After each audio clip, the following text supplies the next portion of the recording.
Residents of two small South Korean islands have been evacuated after North Korea fired more than 200 artillery shells into the sea off their coasts. South Korean officials called the shelling near the two countries' maritime border provocative and said it would respond with appropriate measures. 4 people were killed on the smaller of the islands, Yongpyong in 2010 by another barrage of North Korean shells.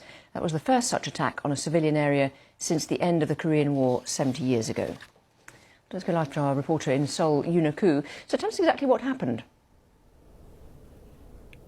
So North Korea had fired more than 200 artillery rounds into the West Sea on Friday morning as a part of its military drill. The shells hit the north side of the northern limit line, which is a tightly defended maritime border, but it caused no damage to civilians or the military. And what about the reaction from South Korea? How unusual is it to evacuate people in this way?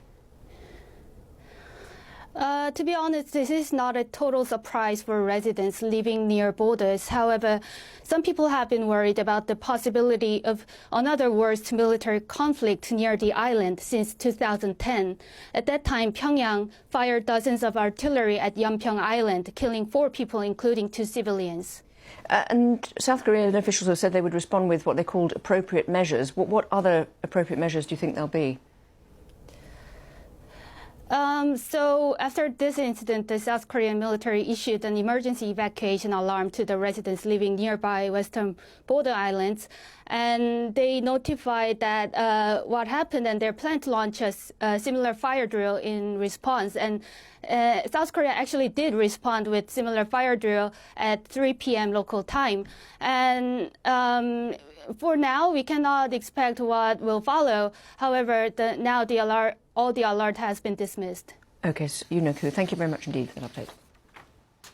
The US says North Korea has significantly increased its support for Russia's offensive in Ukraine, supplying Moscow with ballistic missiles and launchers.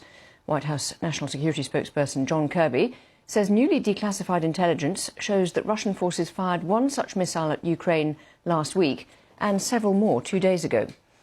Coinciding with his comments, North Korea released new pictures showing the country's leader Kim Jong-un touring a missile launcher factory with his young daughter.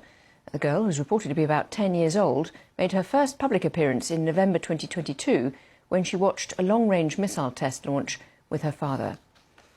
Mr. Kirby said that Pyongyang was seeking Russia's military assistance in return for the supply of weapons, and he said Washington would raise the issue at the United Nations Security Council. Due in part to our sanctions and export controls, Russia has become increasingly isolated on the world stage, and they've been forced to look to like-minded states for military equipment. As we've been warning publicly, one of those states is North Korea.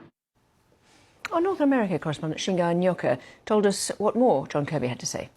In that press briefing, he said that that Russia is violating the UN resolutions because North Korea is under UN sanctions.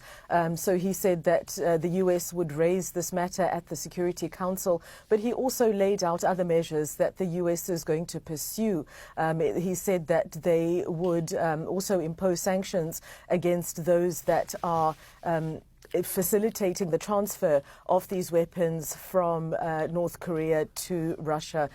He described this as a significant and concerning escalation, not just because of the weapons, the types of weapons that North Korea is supplying to Russia, but also the fact that North Korea will expect different types of weaponry and military equipment in return. And that, for the US, also poses concerns about security in the Indo-Pacific area.